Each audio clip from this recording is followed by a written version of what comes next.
রাজশাহীর কর্মসূচি শেষে বগুড়ায় যাচ্ছেন তারেক রহমান। সেখানকার প্রস্তুতি জানাতে যুক্ত হচ্ছেন সহকর্মী সঞ্জু রায়। সঞ্জু, নেতাকর্মীদের উপস্থিতি কেমন দেখছেন, সেখানকার পরিস্থিতি কেমন রয়েছে জানাবেন আমাদেরকে।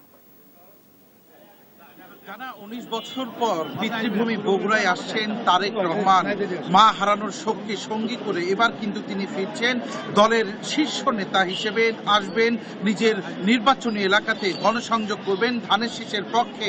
বা রাজশাহীর জনসভা শেষ করে তিনি কিন্তু নওগাঁ, এর পরপরই কিন্তু উত্তরের প্রাণকেন্দ্র তার পিতৃভূমি এই বগুড়ায় তিনি আসবেন। তার আগমনকে ঘিরে ইতিমধ্যে পুরো জেলা জুড়ে সাজ সাজ রব কিন্তু বিরাজ করছে।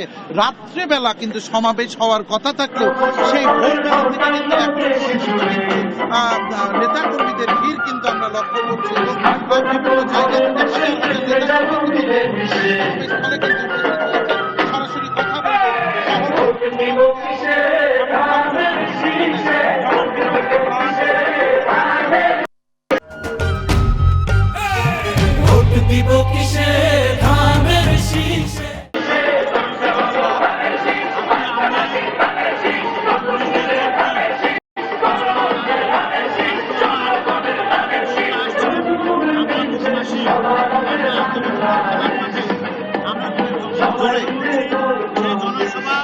মাঠ পূর্ণ হবে এবং আশেপাশের রাস্তায় কানায় কানায় ভরে যাবে।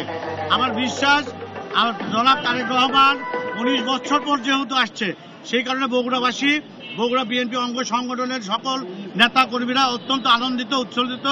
তাই আমরা মনে করি আগামী দিনে দেশনায়ক তারেক রহমান প্রধানমন্ত্রী হলে বগুড়া সহ সারা বাংলাদেশের সকল উন্নয়নমূলক কাজ করে বলে আমি বিশ্বাস করি।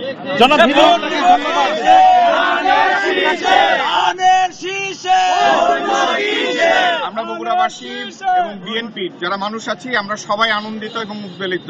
কারণ একটাই, সেটা হচ্ছে দীর্ঘ 19 বছর পরে আমাদের নেতা, আমাদের এই বগুড়ারই সন্তান তারেক রহমান বগুড়াতে পদার্পণ করছেন, আর যার কারণেই বগুড়াবাসী আনন্দিত এবং উদ্বেলিত।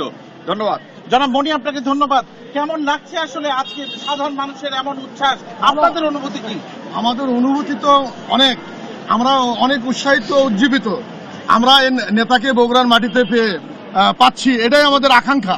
আমরা মনে করি যে এই নেতার মাধ্যমেই আমাদের নতুন করে বাংলাদেশ গড়ব, এটা আমাদের মানে প্রত্যাশা। জনাব মোজাম্মেল, পাবলিক প্রসিকিউটর, কেমন লাগছে ভিতরের অনুভূতি কি? আসলে লিডারের কাছে কিছু চাওয়ার আছে কিনা? ধন্যবাদ দেশ টিভিকে এবং দেশ টিভির অগণিত দর্শককে। আসলে 19 বছর পর ঘরের সন্তান ঘরে ফিরে আসছে, এর চেয়ে আনন্দের বিষয় আমাদের কিছু নাই।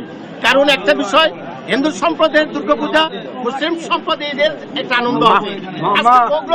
ঘরে ঘরে সেই আনন্দটা ধরে লেগে গেছে। ধন্যবাদ আপনাকে। জানা, আপনি দেখছিলেন, শুনছিলেন, সাধারণ মানুষ উৎসবের আমেজে মেতেছে।